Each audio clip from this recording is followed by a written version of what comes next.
आज हम शुरू करने वाले हैं एक्सरसाइज 3.2 क्लास 10th का question number third. Question number third को देख लीजिए पहले। क्वेश्चन नंबर थर्ड में है on comparing the ratio a1/a2 b1/b2 c1/c2। इनका हमें कंपेयर करने के बाद ये पता करना है कि ये लीनियर इक्वेशन से हमारी कॉन्सिस्टेंट हैं अदरवाइज इनकॉन्सिस्टेंट हैं। तो देखो कॉन्सिस्टेंट इनकॉन्सिस्टेंट को समझ लो तो समझ में आ जाएगा। देखिएगा मैं बताता हूँ आपको। पहला क्वेश्चन करते हैं इसका, जब भी समझ में आएगा आपको हाथों हाथ। ठीक है, नंबर 1 देखो दे रखा है उन्होंने 3x + 2y 3x + 2y = 5। ठीक है, एंड इसके साथ की इक्वेशन है 2x - 3y = 7। अब हमें ये देखना है ये कंसिस्टेंट है इनकॉन्सिस्टेंट है। तो क्या करते हैं, सबसे पहले याद रखना इसको ऐसे लिख लिया करो, ये 5 एंड 7 है ना, इनको इधर ले लिया करो। यानी 3x + 2y - का 5 = 0। इसी तरह से लिख लेंगे 2x - का 3y - का 7 = 0। Equation first and equation second. अब पहले रेशियो निकाल लो इसका। a1/a2 कितना होगा हमारा 3/2। Okay, and b1/b2 2y - 3 c1/c2 -5y - 7। अब एक बात बताओ, a1/a2 नॉट इक्वल b1/b2 अगर होता है तो क्या होता था? इससे पहले क्वेश्चन में हमने बताया था यूनिक सॉल्यूशन होता है। ये दोनों लाइन एक पॉइंट पर जरूर काटेंगी, सिर्फ एक ही पॉइंट पर काटती हैं। इसका मतलब क्या है, इसे आप लिख सकते हो दीज इक्वेशंस आर consistent। ठीक है, समझ में आ गया। अगर ये कंडीशन आती है तो इक्वेशंस कैसी होंगी, कॉन्सिस्टेंट होती हैं, क्योंकि एक दूसरे को एक सिंगल पॉइंट पे जरूर काटती हैं। ठीक है, तो इसका ये आंसर हो जाता फर्स्ट पार्ट का। सेकंड का देख लीजिएगा, बहुत आसान क्वेश्चन है, सारे क्वेश्चन आप कर लोगे समझ में आ गया तो। ठीक है, अब इसमें देखो दे रखा है 2x - 3y 8 है, तो इसे इधर ही ले आना, तो -8 = 0। इक्वेशन फर्स्ट हो गई। एंड 4x - 6y = 9 है, तो इधर माइनस कर लेंगे = 0। इक्वेशन नंबर सेकंड हो गई। अब देखो a1/a2 करें हम, a1/a2 इनका रेशियो देखें तो 2/4 क्लियर। b1/b2 करें -3y - 6, तो देखो 2 × 2 2 × 2 = 4, ये 1/2 हो गया।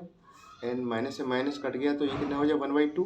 तो एक चीज़ देखेंगे a1/a2 = b1/b2 हो, और c1 और c2 निकाल लेते हैं। चलो c1/c2 अगर निकाल के देखते हैं तो ये आता -8y - 9, माइनस से माइनस कट गया यानी 8/9।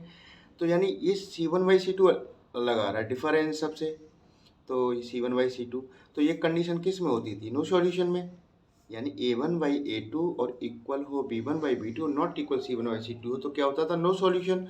और नो सॉल्यूशन को क्या बोलते हैं, इनकॉन्सिस्टेंट। तो आप लिख सकते हो this line the equations are inconsistent. समझ में आ गया, बहुत आसान क्वेश्चन है, आराम से कर लोगे। एक पार्ट और करा देता हूँ, बाकी आप स्वयं करके देखना। ठीक है, तो थर्ड पार्ट और ले लेते हैं, बाकी तुम स्वयं कर लेना, समझ में आए तो हमें बता देना। ठीक है, 3/2 x प्लस 5/3 y = 7 है, तो 7 को इस साइड ले आओ, एक स्टेप कम कर लेता हूँ मैं, तो मत करना। इक्वेशन फर्स्ट हो गई। सेकंड है आपकी 9x - 10y - 14 = 0। सेकंड हो गई। अब वही a1/a2 करें हम, तो देखते हैं 3/2/9, 9 इधर ही आ जाएगा, तो 3 3 या 9, 3 2 या 6, ये आ गई वैल्यू इसकी। b1/b2 करके देखते हैं, इसका रेशियो देखें तो 5/3 -10 है तो यहीं आ जाएगा -10, यानी 5 2 जा माइनस का हो गया तो 1/- का कितना हो जाएगा 2 3 या 6। तो इसी से हमें पता चल गया कि A1/A2 नॉट इक्वल B1/B2 हो गया। इसका मतलब क्या होता है? इसका मतलब क्या होता है बताओ?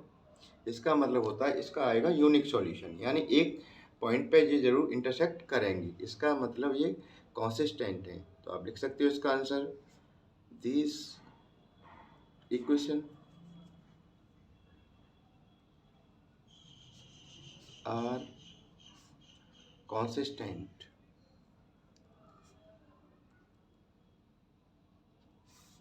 इसका आंसर हो जाता है।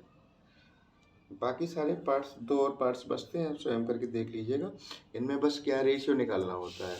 रेशियो अगर निकाल दें हम A1/A2, B1/B2, C1/C2, अगर दोनों A1/A2 नॉट इक्वल B1/B2 होता है तो इसका मतलब क्या होता है? ये यूनिक सॉल्यूशन है। तो ये दीज इक्वेशंस आर कॉन्सिस्टेंट।